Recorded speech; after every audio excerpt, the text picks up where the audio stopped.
Welcome to another episode of the Pocket Mastermind podcast. My guest today is a lifelong entrepreneur, founder and CEO of two companies, VOIPO and ProfitLayer, and is a three-time Inc. 5000 CEO. And just to put the cherry on top, a C-suite, former C-suite member of HostGator. So I'm very pleased that you've given up your time today. Timothy Dick, welcome to the Pocket Mastermind podcast. Thank you for having me. So I gave you a bit of a intro there, but give us a bit more. HostGator is an interesting one. When did that all start? Yeah, so that started in I joined HostGator in 2006, and it was actually a couple years old then.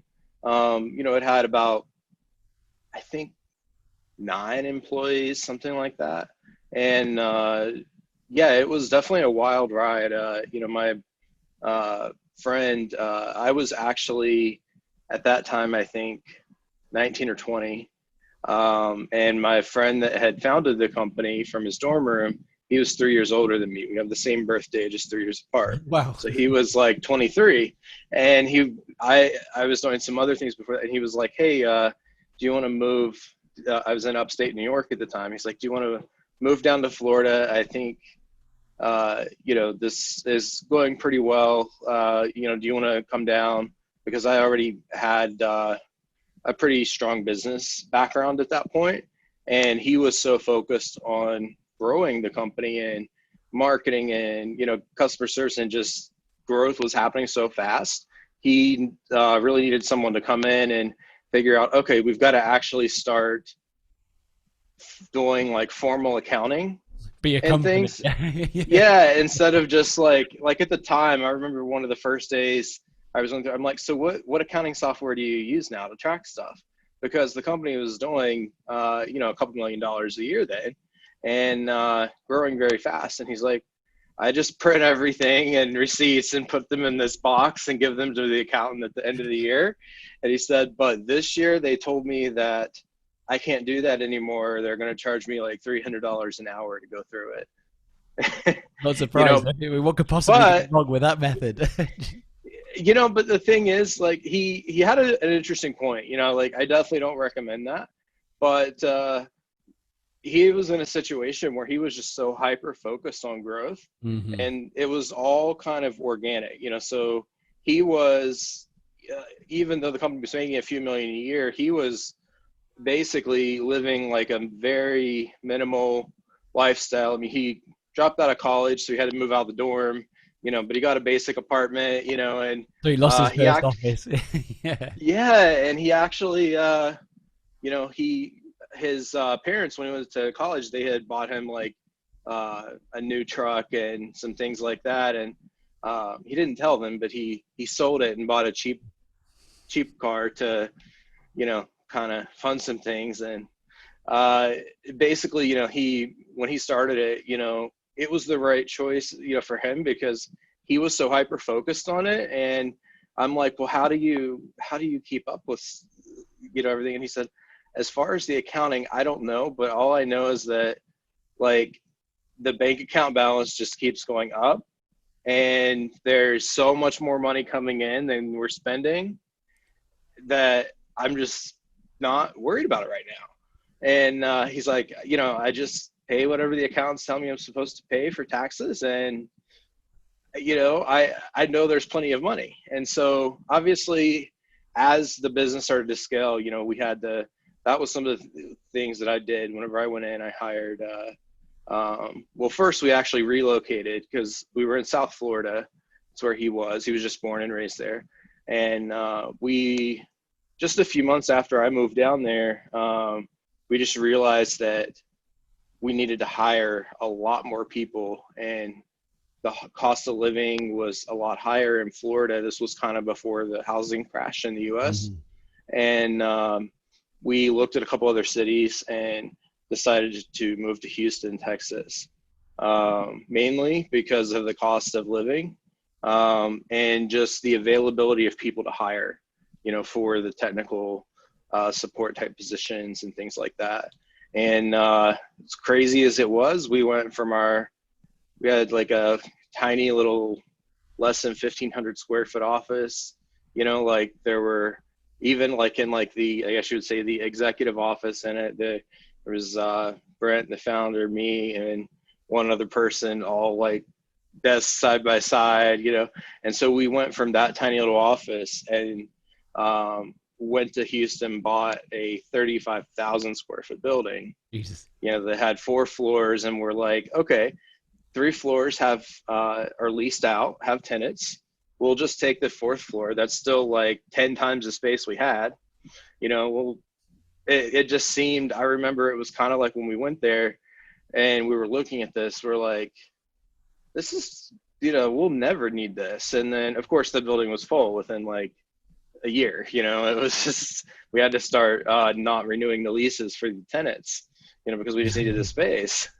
And so it was a fun ride. There was a lot of ups and downs, just like anything, but it was unique in that, we figured everything out along the way, and we didn't have any, I shouldn't say any, but we didn't have much like external influence in terms of, we didn't have any like investors, venture capital, debt, anything. I mean, he actually owned 100% of the company. Right. Yeah. So you didn't have other people like now. Most startups are being controlled by VC or something from the get go. It's become, I think we'll probably go back we'll go back the other way at some point. I feel like. Oh yeah, it's already shifted. Bursting, right?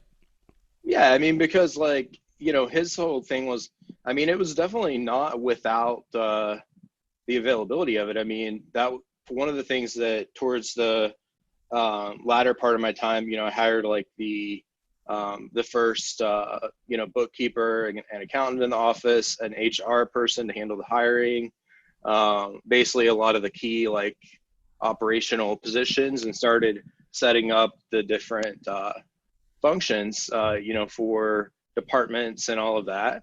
And I've got to give him a lot of credit, because he was he was very focused on even as fast as we were growing, because it was like just this crazy trajectory of, I mean, just, I don't have the numbers in front of me, but it was something like 9 million, 32 million, 70 million, 100 million, like the annual revenue was just going up, and so we were, over 100 million pretty quick within a few years.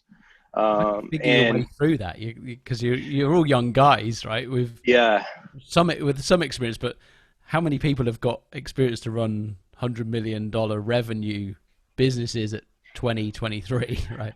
Yeah, that's the thing. I think a part of that kind of goes along with the whole thought of the fact that we didn't have those external pressures, because we didn't have any investors that needed a return.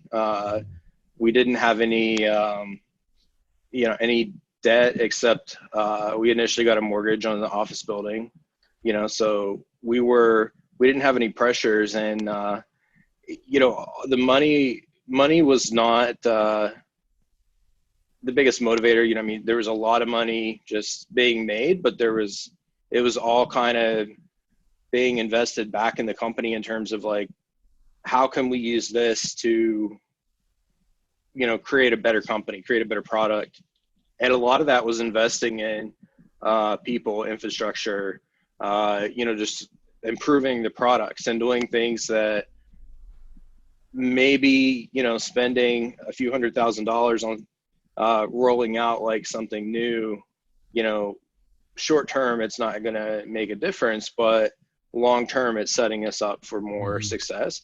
So I think if we would have had those influences, because I have exposure to that world. I mean, I'm actually an angel investor now, so I'm kind of on the other side of that. But when you have like an investor or something like that, the investors, the thing that a lot of investors hate the most is for you to be spending their money conservatively, which is kind of interesting. But it's like most of them, it's kind of like spend it fast, because it's either going to completely flop or it's going to skyrocket. Fail fast. Don't just wait around. Yeah. And, we had a lot of competitors, that did, things differently because they were focused on more short-term stuff. But I think that the fact that we didn't have those influences, we just kind of relied a lot on just taking a very common sense approach to everything and just looking at things from the perspective of what can we do to, make our service better, keep our customers happy, the reputation. And, it's something that it obviously becomes more challenging, as we grew into the hundreds of employees, but, it worked out. And what actually happened there was that, I was in the latter part mainly dealing with like strategic stuff and M&A, and because that was one thing we had nonstop investors and stuff wanting to buy, because they're like, you can see the trajectory, profit right? margins are so good, you're growing so fast. And it was a really good time for web hosting as an industry too. And so I was dealing with a lot of around that time was like broadband was really kicking in at that point, right? Because up until that point there was a mixture of dial-up and broadband, and the experience had been average at best in most cases. And in the mid 2000s, it started to really take hold and become a better experience for everyone. And I know the over the top, like YouTube and stuff coming along, gave another use for the internet, really. Yeah, it was definitely a time that, we were kind of coming off of the .com bubble, so a lot of stuff had crashed, but there was still a lot of new stuff. But, at that point, the iPhone hadn't even been released yet. 3G and 4G, we didn't have either of those at the time. It was just, those were fairly new things. And that's actually kind of a good segue into what happened next. And that, at HostGator, everything was amazing, but, it was not my baby. I definitely contributed a lot to it, in terms of, the time and, effort and everything, but I didn't start it, so it was kind of like, and don't get me wrong, I made a lot of money from it, but whenever, it's not what at the end of the day, that's not what it's all about, is it? It's it wasn't your game, right? So what happened is the founder, Brett, had actually said, can you just go start another company? And I'm like, what? He's like, I'm not trying to like kick you out. I'm not trying to say I don't want you involved. He's like, I actually do really want you to stay involved, but I have all my eggs in one basket. And especially with reinvesting in the company, he said, so why don't you go find something that you want to start that will be your baby, and I will basically give you a blank check in funding. I just want a minority stake in it. And so one of the things, with that is that, we looked at like, as I was a little reluctant at first, but we looked at, some of those trends and changes. And we knew that web hosting, one of the greatest things about web hosting, is the fact that it's a subscription-based business. So, and it's also somewhat of a utility, because if you don't have web hosting, your website is not going to be online. So you have to keep using it. So we thought it also has it's difficult. It's got that switcher challenge in it, because no one really wants to switch from there. Once you're on a host, no one wants to go. It's kind of a hassle. And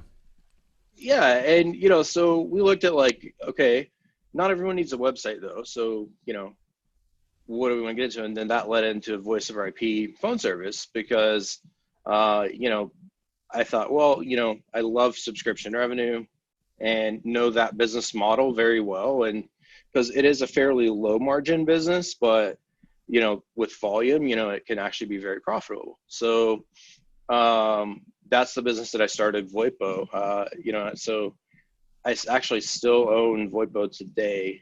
I bought out his minority shares, but so I own it fully. But it's 14-year-old voice IP phone company. Basically, we have actually the majority of our customers are residential. Like replace their landline. And it's kind of one of those things that it was such a new thing at the time. But I thought I love subscription revenue, and this is going to broaden the appeal. Because not only are there way more people that need phone service for their home or business, but we also had a customer base at HostGator, that we could market to. And that was a nice push, because so for a while, we did some things like on the HostGator side, we did some bundles, like if you bought like the highest end hosting package, you got like a free toll-free number and voicemail and things like that. So it was a separate company, but we worked together a lot. And so I was still semi-involved with HostGator, and as VOIPO was a very big project because we were building out a phone network all over the country. And so we spent $1 million, $1.5 million before we even started selling service. Just building out the infrastructure. A bit different to the other experience of complete bootstrapping from scratch, right? And then suddenly you've got a big investment. That must be quite a mindset shift. Because the human fear comes in, even at that level. Yep. Quite a lot of money. Mm-hmm.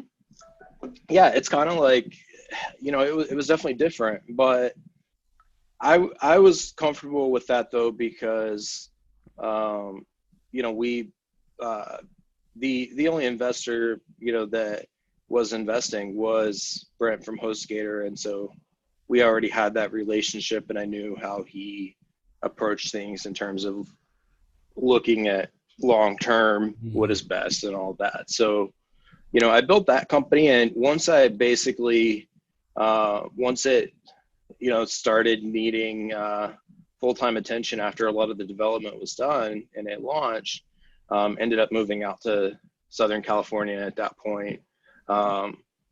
Houston, it just wasn't for me. There's some pros and cons. The taxes are low, the cost of living's low, but I had one of the considerations that I had to make was I looked at, it's not all about the money. And it's like California is a lot more expensive. The taxes are more expensive and everything, but the quality of life and for what I wanted, it was worth that move to me. So I've been out here for, I guess, like 10 years or so. And you didn't fancy going back up north to the cold winters then? No. So actually, to go way back, I was actually born and raised in a very, very small town in West Virginia. Rural West Virginia, very, very small town. My dad was a coal miner. He's retired now. My mom was a homemaker, and it was like coal mining and sawmills and things like that were like the jobs there. I mean, that, there were obviously a handful of other things, but in a very small area, you only really need like one dentist and one, of each profession. And they just kind of have their business that they're just the dentist that everyone has, for until, the dentist. Yeah. And then when they retire, they either, we either get a new one or, they pass it on to their children or whatever. And, so was actually what made you break out of that then? Yeah, it was a really interesting thing. I don't fully know, because I know that from a really early age, I always just felt like I wanted something different and more. And no one in my family was entrepreneurial, so they didn't really understand that.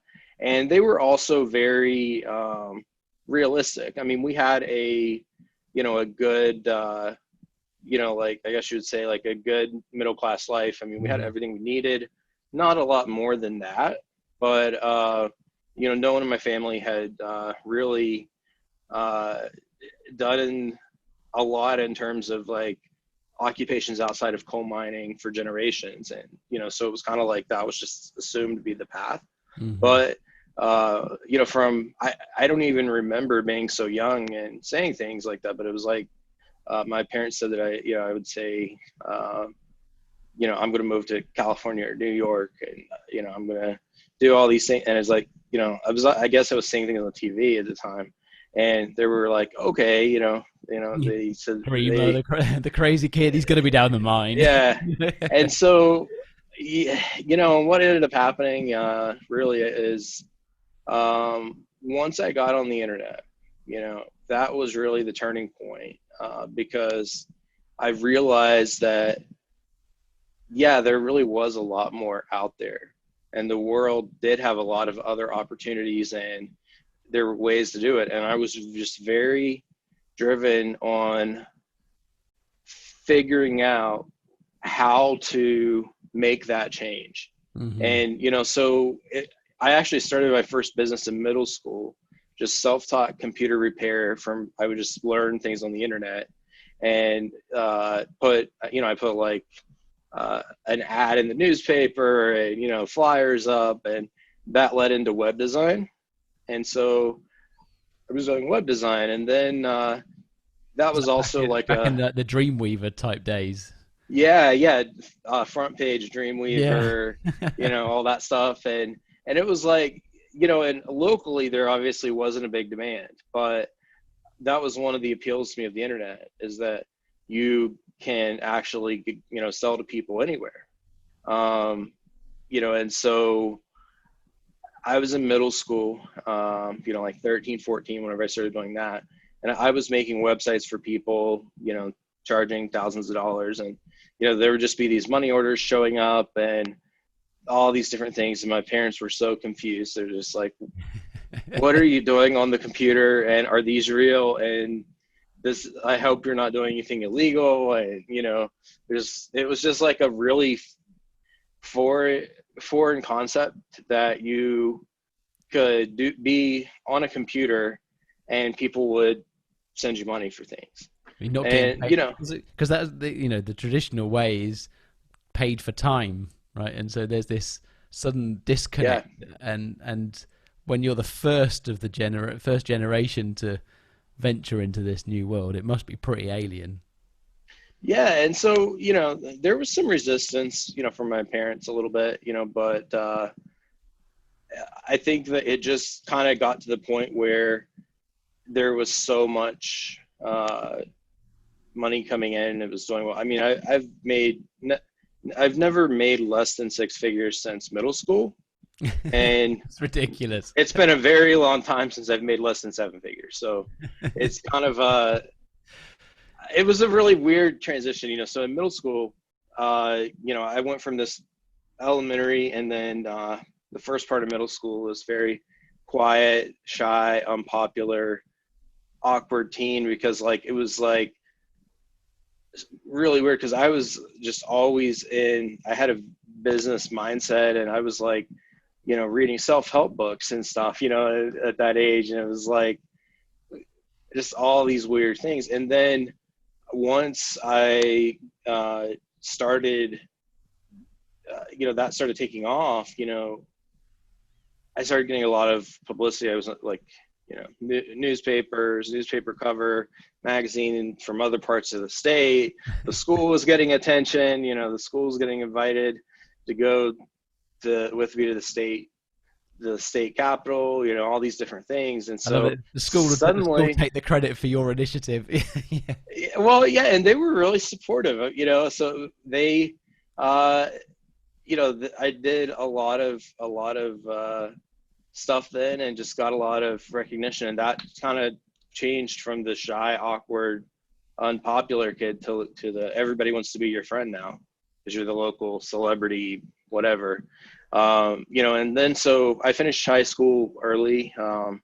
It was a small school, and for me, it was just, I was just in the mindset of I want to get this done, finish high school, because basically, I was already, it was really weird to me at the time. Like, I would be thinking in some of the classes in high school that I didn't really care for, where I was just like, I'm making plenty of money now. Do I really need to know this? Yeah. Like, it was a weird dynamic, but, so it was just, there was this internal motivation just to really figure out, the first thing was I wanted to move and, get out of the area that I was in to be in like a little bit larger city. And I remember whenever I graduated high school early, I was 17, and graduation day, I moved into my first apartment a few hours away in a little bit more city-ish area Mm-hmm. of the state, but still a very small town. And I was so excited because whenever I did all of that, growing up, we didn't have any broadband availability there. They didn't have it yet. It was dial-up. I did have my own phone line for my dial-up and all that, but I got my first apartment and it's like I can get DSL or cable. Like, this is crazy, and but basically the short version of really the bridge was that website building. Obviously, I looked at that and then I realized, okay, there's web hosting, and these people, it doesn't, in web hosting, I'm like, I started out with a reseller account and then, upgraded my own servers. And I just loved that recurring aspect, where, you could sell the service and, they would just pay every month. So that led into that. And that's how I got into the web hosting industry. And when I moved to upstate New York, I had just started, I basically merged my company at the time into a little bit larger one and became the VP of operations for another web hosting company that was a few years older in upstate New York, and then moved on from there a few years later to HostGator. And now, that brings us through all the, the HostGator days, and I'm in California with VOIPO. VOIPO right now is 14 years old. And we're not massive, but we have about 100,000 customers. So, it's a pretty decent base all over the US and Canada. And we're really, it's kind of a slow and steady business. So for a How few have you seen that? years, How have you seen that market evolve over those last 14 years? I think the cost has went way down, Mm-hmm. and what we're able to charge for it. And a lot of people do have the misconception that, well, don't people just use cell phones now? Do they really use a home phone for residential? I mean, businesses are a little different, but they Mm-hmm. actually do. There are a lot of people that, especially with the cost being low, like with our service, it could be under $7 a month for an unlimited calling, all the features, all that. A lot A lot of cheaper people than a just cell like phone. that convenience, to have the phone at home. And so the costs went down, and the availability of like broadband internet, that's went up. So it's been fairly stable.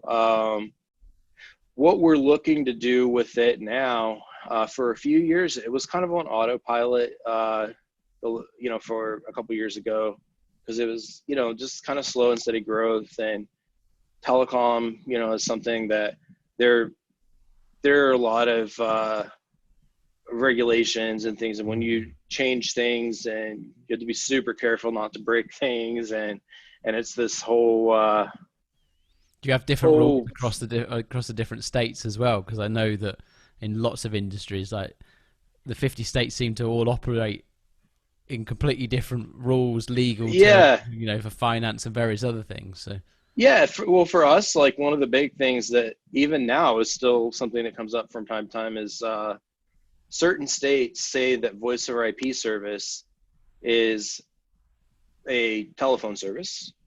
So it's regulated based on the laws for telecommunications. And then some states say, no, it's a data service that uses the internet. So it's not regulated as telecom. And in a way that seems good, But then that also means that there are certain things like 911 access for emergencies. Mm-hmm. We have to provide that service, to be able to connect when people dial 911 to pass their address through. Mm-hmm. But in the areas that we are not a telecom, we have to pay private companies to connect us to that because we don't get the benefit of being able to use the public infrastructure for that, so, but at the same time, if they were certain states, if they were to reclassify it, then we would have to pay and collect from our customers a lot more taxes. Right. So there's this balancing act. And we're really looking at it now as like, I think the costs are going to continue to go down. But there's so much new stuff that can be done. For the residential, it's more about like, we have like a lot of people that use our app now in addition to their home phone, so they can use both, make international calls away. Text messaging is huge.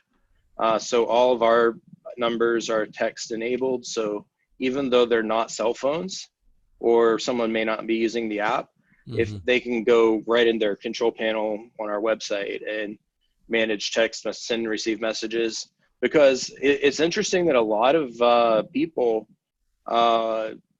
just assume that a phone number can get texts and SMS, and it's like, so the first week that we activated SMS for all of our numbers, we hadn't even announced it.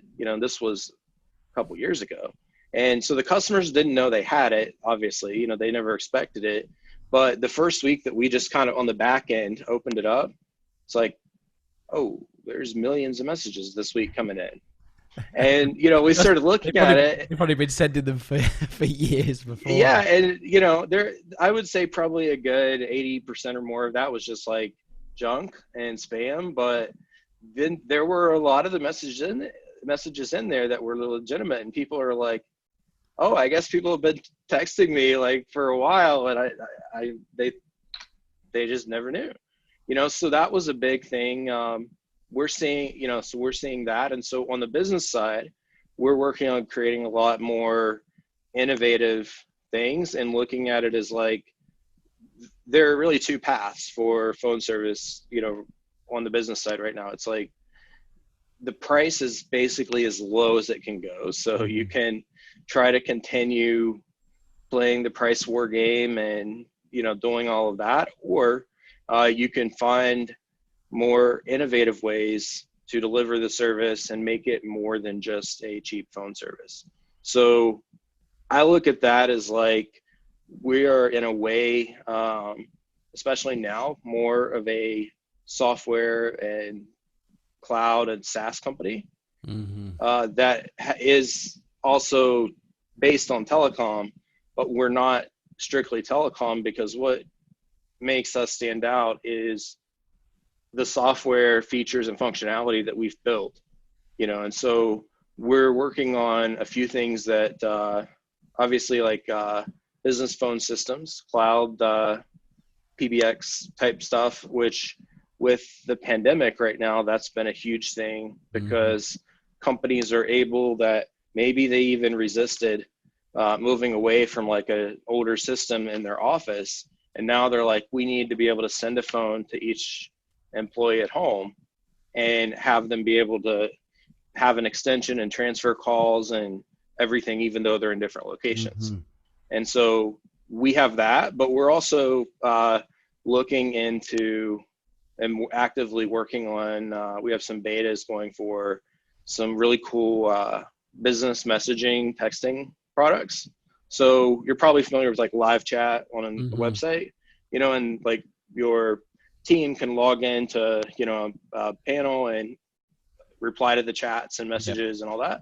We're doing the same thing really for SMS and texting. So instead of having to even go to your site, if a customer can just text you, and it comes in, we reply, we could send pictures and videos. And for say someone is like a plumber or something like that, they can get those text messages on their business number, and they could say, can you take a picture of that and send that to me so I have a better idea to give you a quote, and then little things like that because there are a lot of businesses that, they try to do things with texting now, but it's either the automated bulk stuff, Yeah. or they're trying to use a cell phone. And we've talked to some companies, like there was a restaurant once that they're like, we have 6 cell phones and we just like are passing them around texting, and it's like, well, wouldn't it be easier just having it all in one? Just have a system, yeah. That Yeah. people. So we're doing that, and the other is analytics.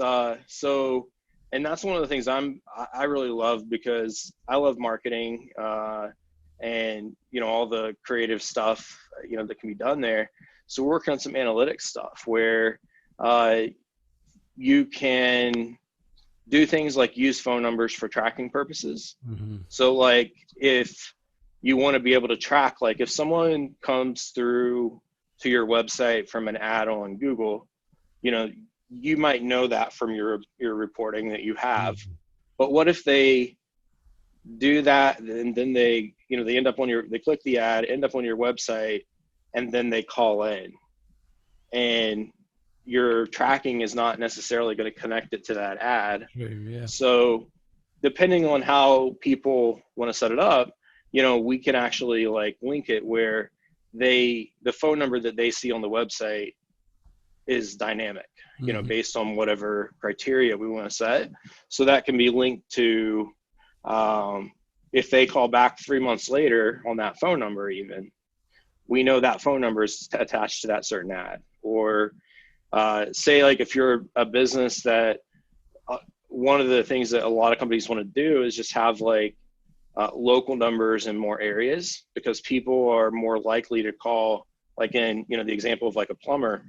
If they find a plumbing website, if it's a local number, they're more likely to book that, than calling like some number that maybe is like a national kind of number.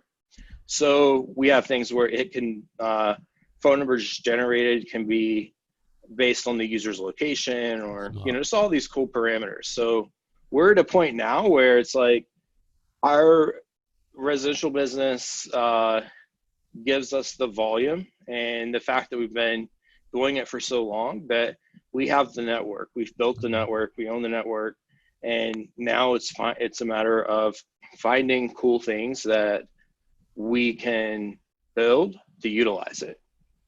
How do you go through that innovation process? Where does that start for you?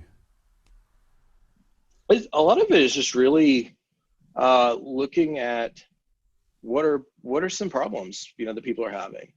Are there things that that I would like to be able to do that I can't find a good solution for? Mm-hmm. How can we make things more efficient? So it's kind of just like listening to customers and trying things.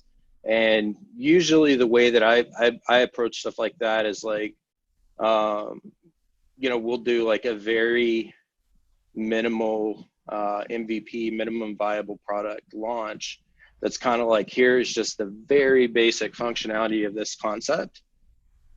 Let's beta test it. So we'll put it in an area of our control panels, like it explains that it's beta, it may be a little buggy or whatever, but if they want to use it, they can, and we'll see how people use it. And if a lot of people don't use it, or we get a lot of negative feedback, it's like, okay, that's probably not something that we want to fully pursue.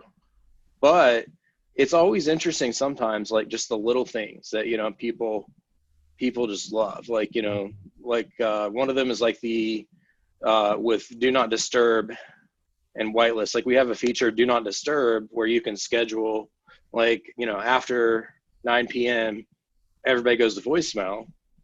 But then we got customer feedback that people were saying, well, I want to have like a VIP list so that can always call.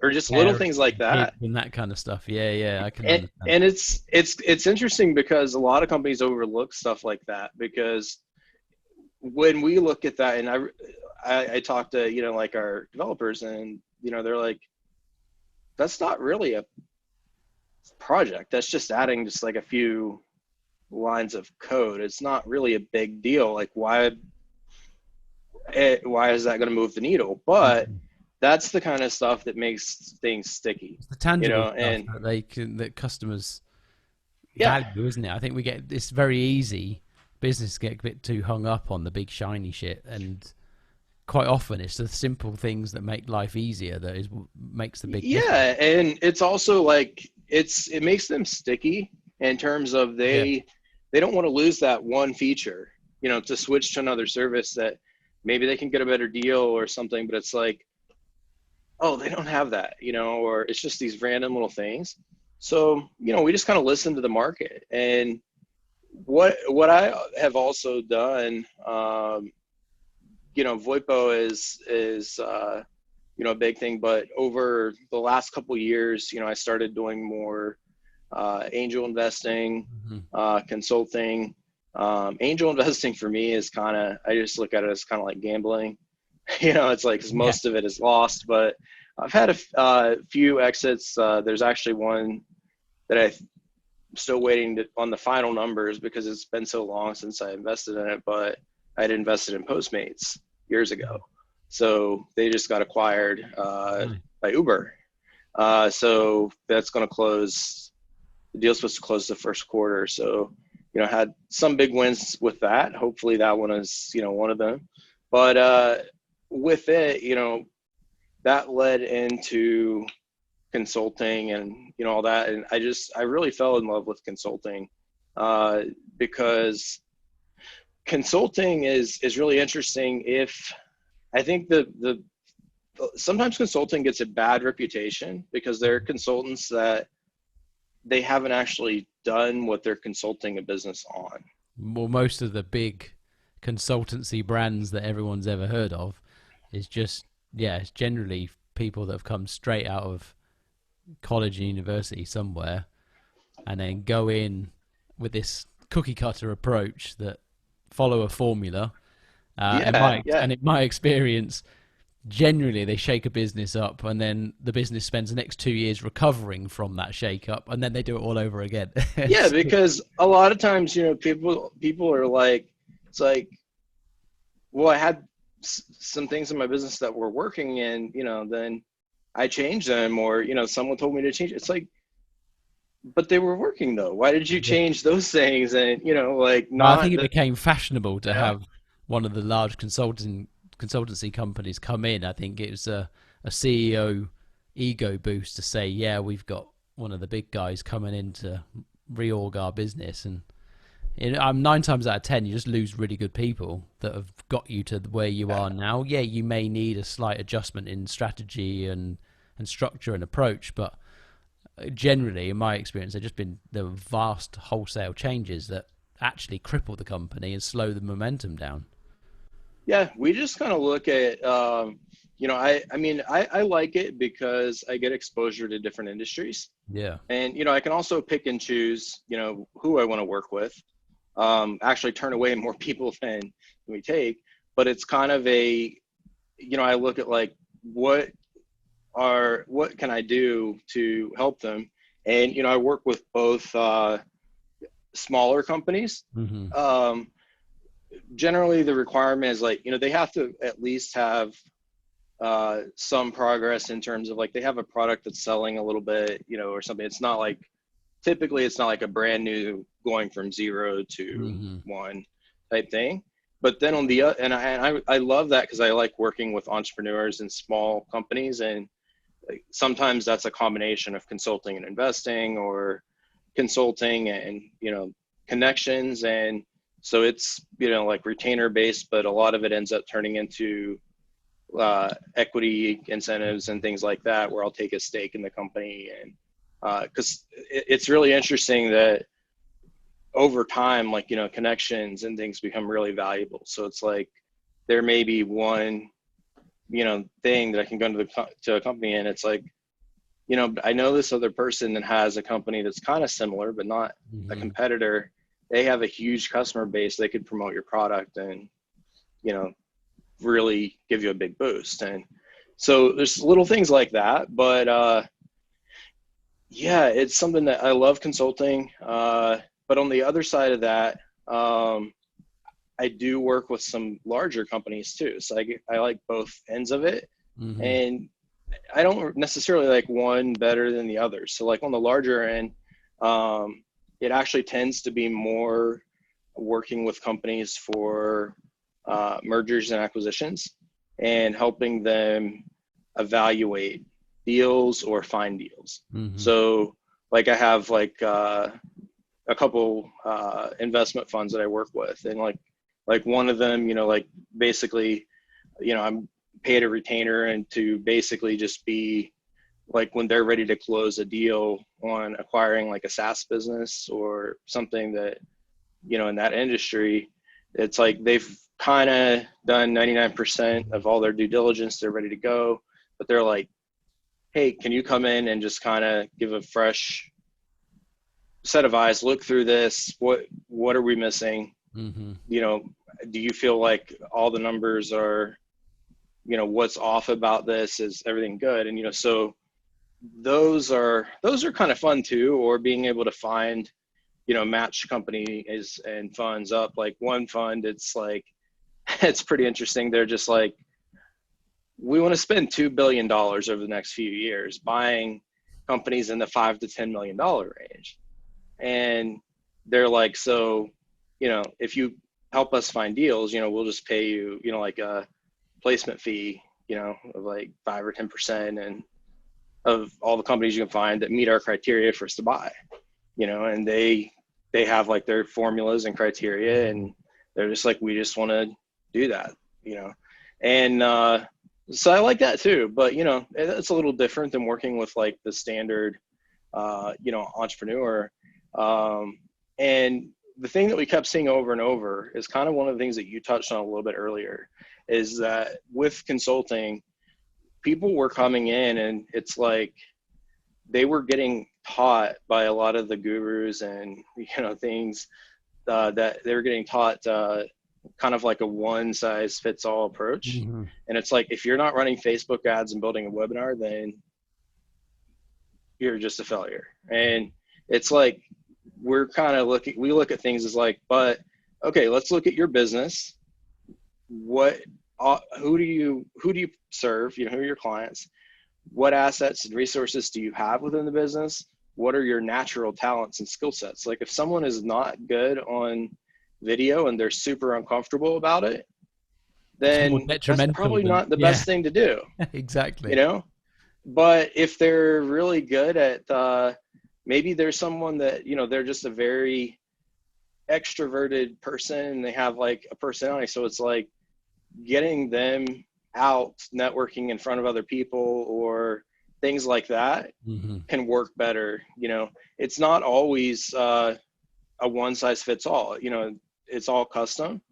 And we ended up actually building a digital agency arm within the consulting firm because we kept running into situations where people would get like kind of a strategy from us, but when they needed to scale, they were running into a lot of agencies that were just not managing things well.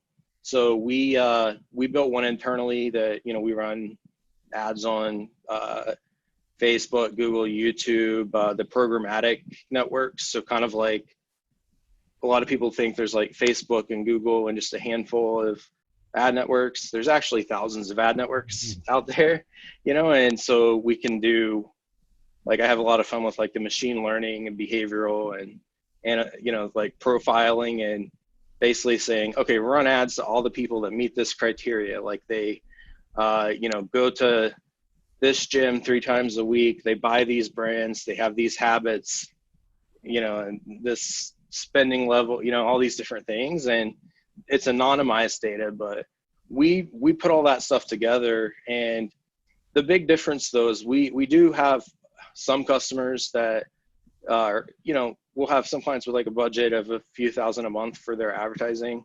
And again, the big criteria there is like, they have to have a proven sales process. Like, they have to have something. We can optimize it. We can scale it. I have a team that we don't outsource it or anything. They're in-house, and they've are able to scale things and usually cut people's spending a lot, and so we manage hundreds of thousands of dollars a month in ad spend, on these networks, and generally get people really good results. But we don't necessarily look at it as everyone needs to run ads, because there are a lot of people that that do come to us and say, I want to scale, I want to grow. Can I just run ads? And it's like, let's look at the big picture though, because we could take your money and get paid and run the ads, and you aren't going to get the results that you want, because we're telling you that if you look at the bottleneck, like if you break down, like, I have this much traffic and, that I'm getting from the ads, which are turning into leads or whatever. And then when they get on a sales call, what's the close rate? Yeah. And they're like, well, the close rate's 7%. And we're like, so here's the thing, like, if we ramp up marketing, we can get you more leads, maybe even a little bit better quality leads. But if you're still just going to be closing 7% of those, that's a very big waste of money. And it might actually put you in a worse position, So well, that's the thing. If you've got a bad conversion rate, all of those people that have found you for the first time, they haven't closed because they probably had a shit experience during that sales process. When they see the next ad, they're going to think, well, I'm not going back to there. They didn't have a clue what they were doing. Yeah. And it's like, then there are some others that it's just kind of like, like depending on their following, like say like they're like, they have a huge, it's funny that there's so many, everybody wants to be an influencer. Yeah. But what I've found is that a lot of people that are actually like truly influencers don't realize that they are. Yeah. They're just very passionate about something, and they have a following that really connects with them. And so sometimes it's like, they're like, and I need to figure out how to make money though. So I have like a huge following, and it's, how do I monetize? And, one of the simplest things with a lot of people were like, well, what have you tried? Like, have you tried making offering something to your audience? I'm like, no, I mean, I don't have a way to do that. And it's like, yeah, you go live every day. Like, why don't you just mention in one of your lives that, you like a product, or, you're coming out with a course or whatever, just whatever the offer is, and just talk about it. And they're like, I can do that? And it's like, it's your YouTube channel or your platform, or, your followers, like you already have trust and rapport with them, try Whereas it. on the other extreme, I think you see a lot of people trying to monetize too quickly, like straight out the gate.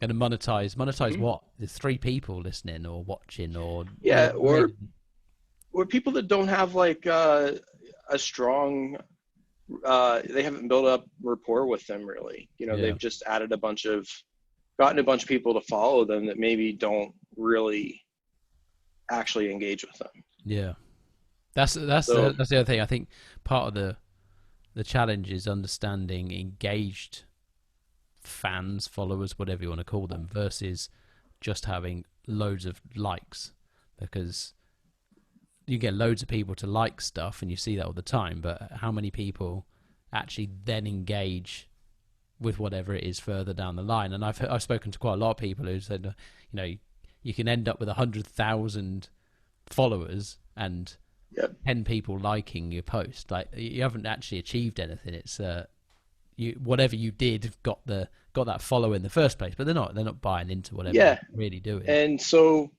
we have this poster in our office. We have a lot of these like random quote type posters, and one of them is likes don't pay the bills.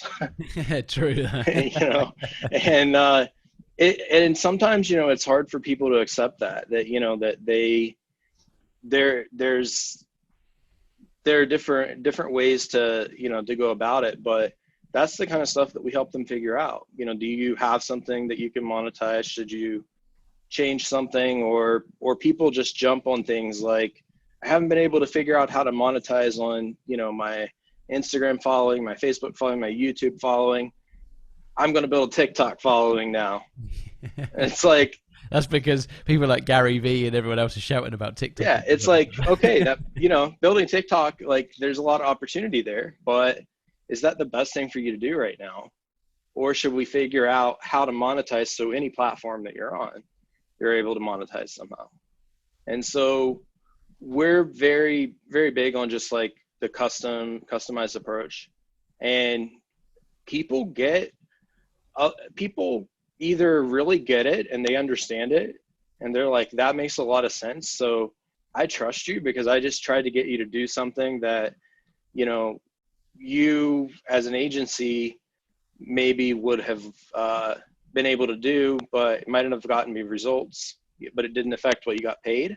Yeah. And you told me no, or, you shifted it because we're looking at like, it doesn't matter, the likes and shares and how pretty your ads are, or, how good the videos are. It's like, are you making money from those ads? What is the return? And that's what we're going to optimize for, unless it's someone, because we have a few clients that are just like, I just want to be seen everywhere. It's like, they're more celebrity type clients. So they're kind of just like, I don't really, they're not looking they're just like, I have a budget that I want to put in every month in branding, just do it. But we, when we can like even, connecting people with like relevant like podcasts or JV partners or things like that, a lot of agencies won't do that because that doesn't show up in their report, or their metrics. The overall business revenue might be up, but it's like, how do you attribute that to the marketing agency? So within the consulting arm, I generally work with getting people situated and, basically helping guide them through all the business challenges and, here's what to expect. You're going to go through these different phases and all of that. And then make sure that they have everything in place so that if they do want to scale, I can, basically help them create a plan, hand it off to my team, and, they're able to execute it. So it's interesting. And that's where with VOIPO, we're going to be tying in a lot of the analytics and, as it relates to marketing analytics and messaging, tracking offline ads with phone numbers. Because believe it or not, offline still works. Yeah, it does. And sometimes, depending on who your target is, sometimes sending postcards or things in the mail work, Yeah. So there's still people responding to that stuff. Yeah. So I guess where, you could say like overall, like, business is really just business, personal development, things like that. That's really what I'm interested in and passionate about. And it's like, I don't do a lot else really besides work and sleep and, but, and a lot of people are like, oh my gosh, that's so crazy. And like, why do you have multiple companies? Because, like you've made so much money before, like, could you not retire now? And it's like, but I'd be bored. I mean, what this is fun.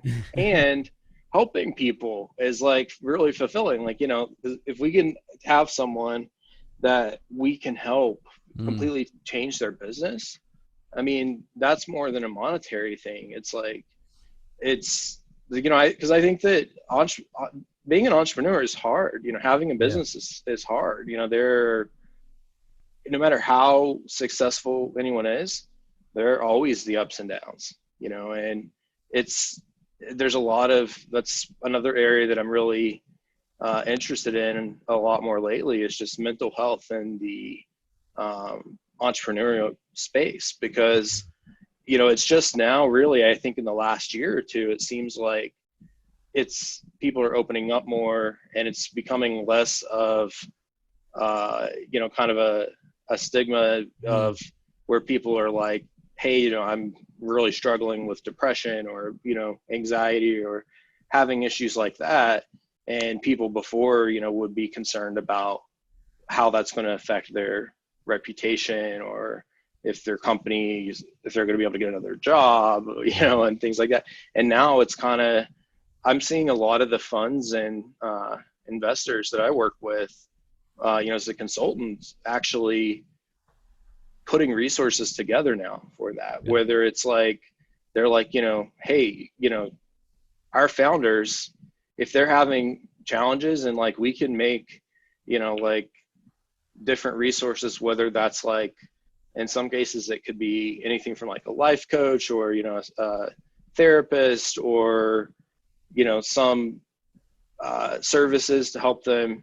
Like, a lot of them are using some of the meditation, mindfulness stuff, and they're like, we're not going to force them to use it, but it's kind of like this thing where it's like, we're like, hey, we have a lot of resources, so if you're having a problem, let us know, because we would rather you be your best. Yeah. Because that's ultimately going to be better for everybody. Because if you have a meltdown and the company implodes, it's not good. Everyone's lost, haven't they? Yeah. So that's the thing.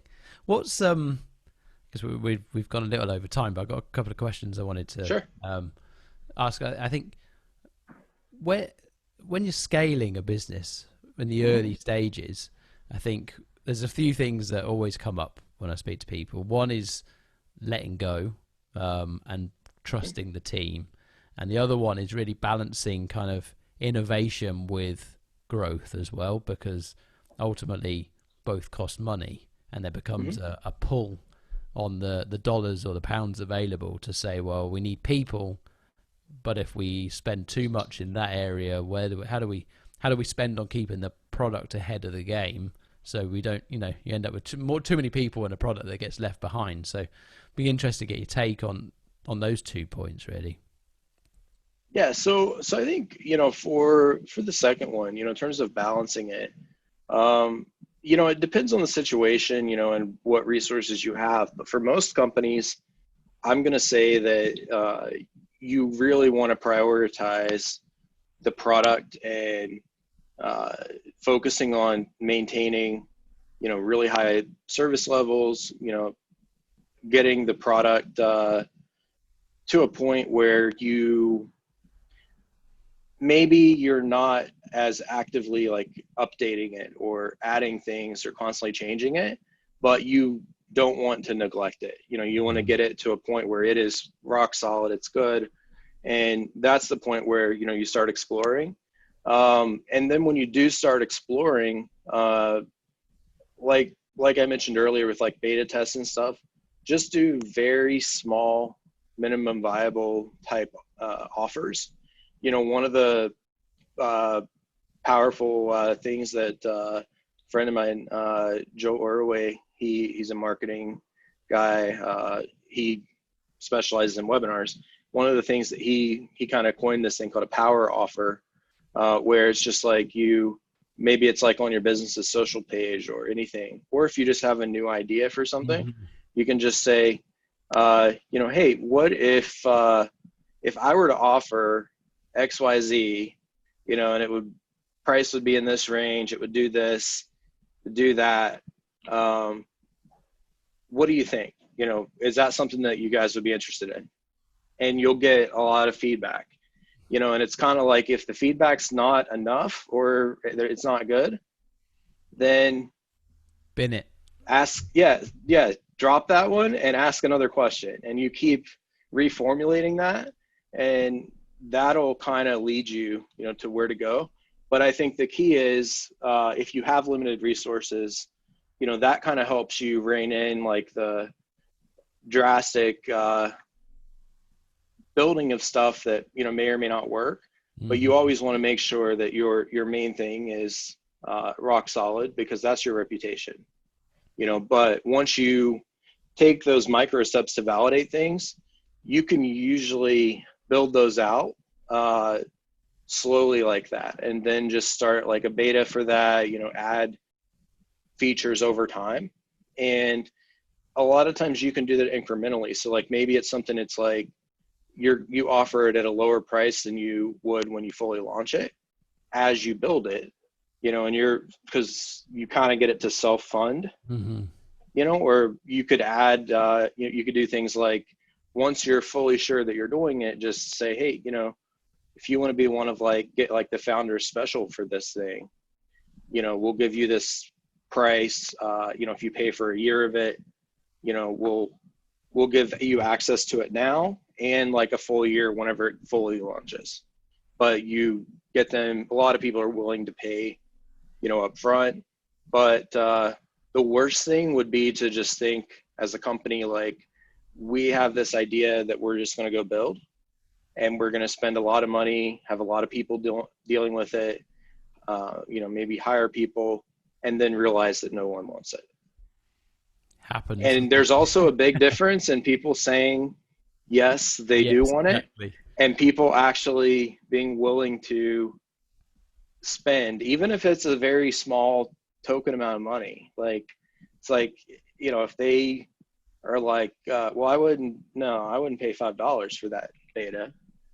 It's like, okay, so wanting it and wanting to buy it are different things. Dummy offers are quite good, aren't they? So you can make it look like you can buy it, and then you click buy, and it goes, oh, sorry, we've had an experience an error, and you can count how many people actually would have purchased versus saying you would, because, like you say, the classic consumer, those kind of panels that you go to, the insight panels, and you go, what would you, sat in a room being fed free food and drink, they all say yes, and then and when it comes to handing over cash, they don't bother.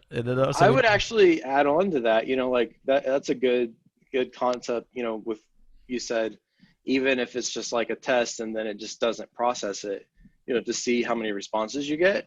But depending on this, if you do something like that in the beginning, definitely collect like some emails or whatever.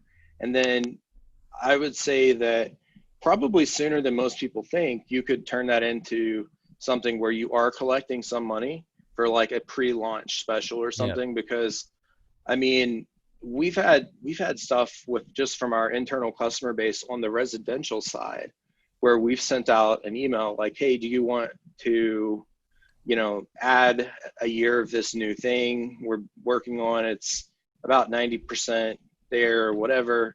And we've had like 6-figure responses from that. Nice. Just from like sending an email in like a few days. So even if it's not done, if people trust your company already, so your customers are likely, they already have a relationship with you there, so they're likely open to buying more from you if it's something that meets their needs.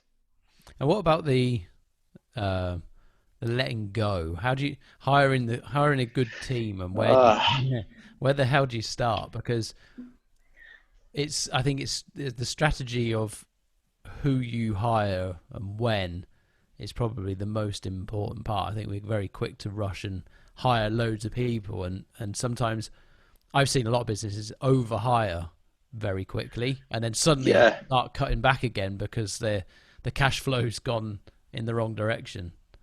Yeah, I mean, I think that one of the things in the beginning is like you definitely want to hire slow, but also I think some people rush into like hiring like superstars for everything, for different departments, and it's like they may not be ready for someone because you're a startup. Yeah, because someone that has like a massive amount of experience and their skill set's a lot higher. I mean, they're going to want to be paid more. But I think that one of the things, they're gambling on you as well, right? Because you're and one of the things is like, if you can find people that are maybe more like entry level, but they have a good work ethic, a good personality, they want to learn, they're eager, and you train them basically to be able to do everything. Like, I love cross training, so that it's like, what, your main focus might be shipping phone adapters, but you are trained so that if we have like a support influx because there's an outage or something, you're able to seamlessly just hop on the phones, take calls, and you're cross-trained. And I think within that, I personally have always liked to try to find people that can be groomed within the company, that then go on to whenever it is time to build a full team in a department or something, that person, can do it. Because yeah, I mean, bringing in outside people, sometimes that can be a good thing, but it's also a risk. And I think that that's one of those things that in the early stages, it can really throw things off. Because like, if you're larger and you bring in someone that is like a superstar that wants to change a lot of things, you can typically absorb that, and even from just like a cultural standpoint. But if you have a small team and you bring someone in that personality wise or just their way of doing things is very different, then your whole team is working with them because you're small. Yeah. And so there's a risk there. As far as letting go, that's always a work in progress, and so for me, I think, it's trust but verify, and like I generally assume the best, and I trust that people are doing their best, and I occasionally verify it though, and I'm very open both on like public forums and things, and also with our employees, that if a customer has gone through the normal channels to get something resolved or whatever, and they have a legitimate problem and it can't be fixed, then tell them that they can email the owner, and I will respond to them. And sometimes my response might actually just end up being redirecting them back to a manager that they've already talked to or something. But there's just something about that they're just like, if they're having like a legitimate issue and they email me, then I can identify that really quick and fix it and be like, hey, you know what? That's not our policy. I don't know why you're being told that. I'm going to take care of that. We're going to take care of you, get it all resolved and make it right. Or if they are someone that's just being unreasonable or something, then I can say, I looked at the ticket, I looked at all the replies, and, I don't think that we're in the wrong. I think that you're like, like it could be something like, they want a discount that, is not, it's like, they're just like demanding it. It's like, I'm going to leave bad reviews if I don't get a discount or something. And it's just like, I'm like, I'm like, I would love to help you if you have a problem. Like, I'm very open to it, and we are not perfect. So I'd say it's trust but verify. And then letting go is one of those things that, it is a constant battle, but it's like at some point you have to kind of realize that you can't take things personally. That has always been a struggle, even if I see like negative reviews, because we have some, and it's like we had a very crazy fluke situation the end of last year where we had a big outage, and so we have a ton of negative reviews from the end of last year because we had an outage. But I know that ultimately most of our customers are very happy, and so whenever I see like a negative review, and there some people even get very personal with attacking, like, just personal attacks, and it's kind of like you just have to just kind of go with it. And I always just say that the same way with like the business itself, there is going to have highs and lows, like you just kind of have to keep your emotions kind of balanced and neutral. Doesn't mean that you don't celebrate wins or you don't have times where you feel negatively about something, but you just have to remember that the best thing that you can do is to keep things moving forward, and keep running your business. And nothing's ever going to be perfect, but the alternative is if you're trying to control everything and do everything yourself, then you're going to end up The business is giving a running bad you. experience eventually because you're Yeah. going to just run out of capacity or burn out, or Yeah. your team never has the ability to do it. And I've always found, with people, it's if you set the expectations right, but give people the freedom to uh, be open, and come to you. So it's like not only customers can do that, but it's the same with employees. Like, it's like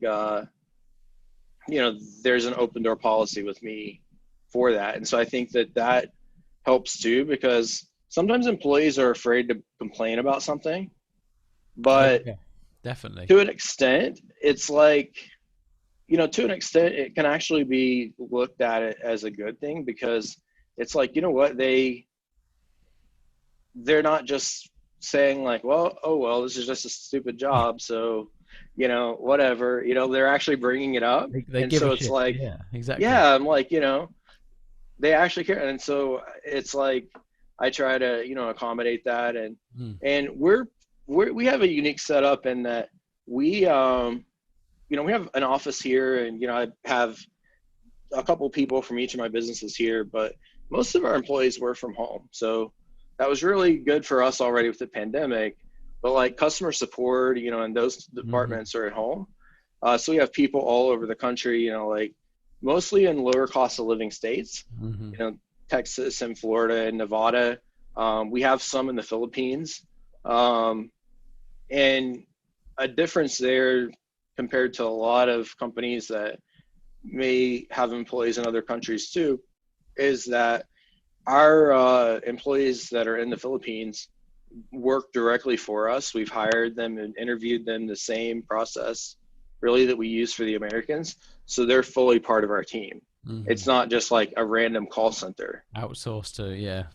and so it really, for employees, now it's going to be a trend. There's obviously some companies are, with the pandemic, they're reevaluating like, when it is fine to reopen offices, do we really need to now? Yeah, exactly. And we've already been doing that for 10 years. So that's a big perk for employees. And we have very low turnover, with employees. And, a lot of our employees, some of them have been with us for more than 10 years. And we have customers that have been with us for 12 years. So I love the fact that, there are customers that have been with us that long, and just think about how much has changed, Yeah. over that time. And, they're still happy. I actually had one during that massive outage we had the end of last year that he's an older guy. I didn't know him, but he sent an email to me, and he said, hey, I know that a lot of people are sending negative stuff to you about this outage, but I just want to tell you, I've been a customer for 12 years. I know that you're going to fix it. I don't really know when, but you're going to get it fixed. And I just want to say thank you. And I was like, okay, that's kind of interesting. And then he went on, he's like, I'm like 77 years old, and my phone rings all day long with telemarketers and stuff. And he said, so I've had a nice break during this outage. So thank you. And Love it. it's like those little things that, That's brilliant. uh, it If the just world kind was of, made it's up of like, more people like him, it'd be an easy yeah, going it's place, just, wouldn't it it? lightens things up so much. And just a little hint of optimism in that, can make a big difference. Nice. Well, we have definitely gone well over, but it's been really interesting. I'm going to run you through the quick fire questions now, and then we'll let everyone Okay. know where they can find out more about you. So the first one is, do you have a morning routine of any sort? And if you do, what does it look like? You're clearly up pretty early.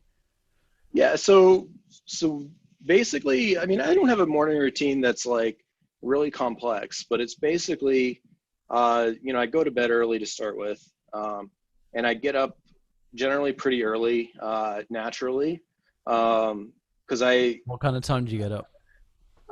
like 6 o'clock or so Mhm. usually, but I'm flexible enough with it that I'm not rigid. And most of the time I don't use an alarm, but I still naturally just wake up then.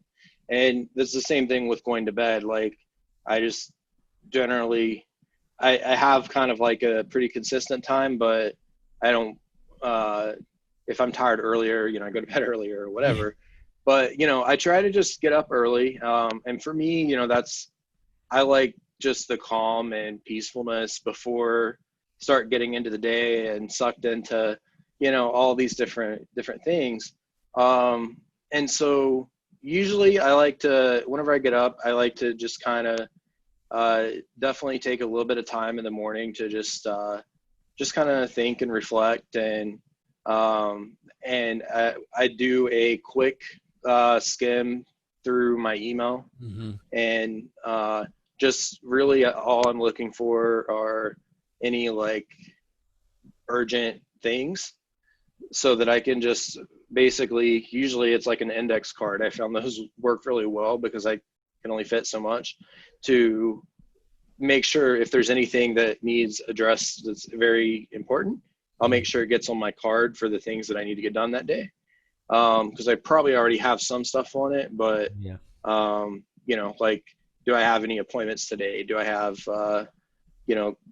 people I need to reply to? So I know some people are like, don't check email early and stuff, but I just do a skim through, just because in my mind that calms me down, because I'm like, okay, I know all the major stuff for the day, and then I usually just kind of just take a little bit of time to just reflect, plan out my day, think about how things are going, and then either start working or go to the office. I split my time between home and office, so I kind of just ease into that, and I just really try to get the things on my card, the most important things for that day.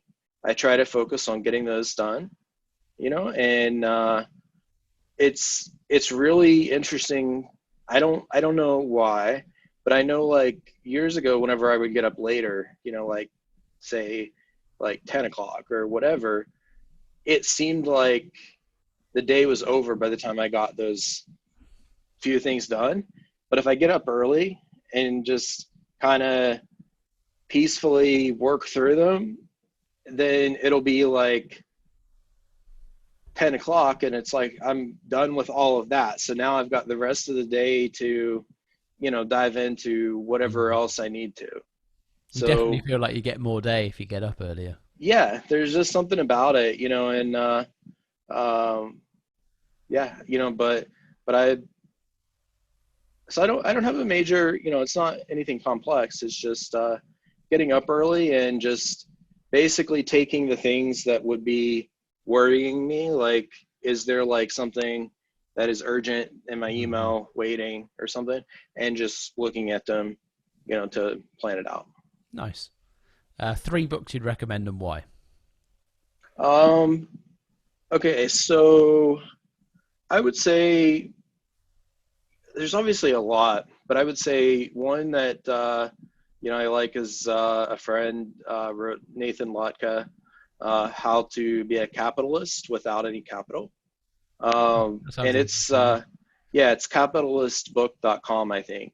And it is like one way that I think the Wall Street Journal or some big publication described it as like the younger Tim Ferriss.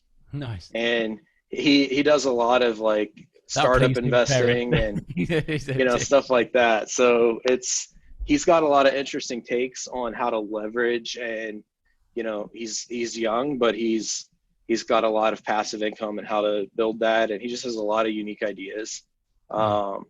and really motivated good guy. So How to Be a Capitalist Without Any Capital, Nathan Lotka. Another one is, um, I'm just looking. I've got so many. I would say uh, definitely a classic. Is I'm big on a lot of mindset stuff. So uh, Secrets of the Millionaire Mind, Harv Eker. Mm-hmm. Uh, that's kind of a classic, but it's a really, really good with like mindset and money and, all that. And he's actually a client. So that's kind of cool. Nice. We get to sell his course now. And then I would say another one that I really like and I refer back to a lot is the what is it, 177 habits of mentally tough. I'll have to find the exact title, but 177 mental toughness secrets. And that is by Steve Siebold. And the reason I like it is that, there's 177 just very short things. So it's one of those books that you can kind of just like flip anywhere in the book. Mm-hmm. And there's like something tangible to a lesson, reminder, something to learn from. And so I would say that one. And in general, any like personal development, stoicism, business in general. Nice. 3 people to follow or listen to. So I would say Nathan again, for sure. He has a really good podcast, Nathan Latka, Latka. He has a podcast, magazine, all that, interviews SaaS founders and really grills them on their numbers.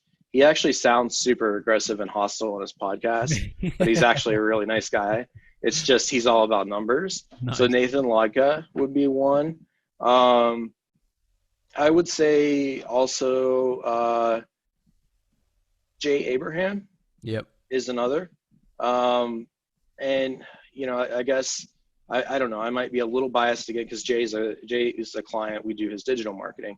But the thing I like about Jay is that he has a lot of books out, that maybe some of them are a little bit older, but he teaches principles that are kind of timeless. And I find that a lot of new guru type stuff is it's a tactic. And then once everybody starts doing it, it stops working. Yeah.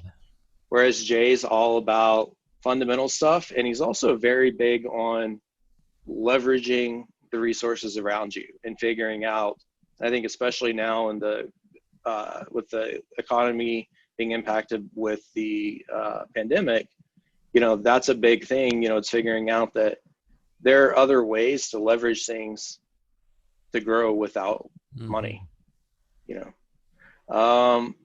and I would say third one that's a little tougher, but I'm going to go with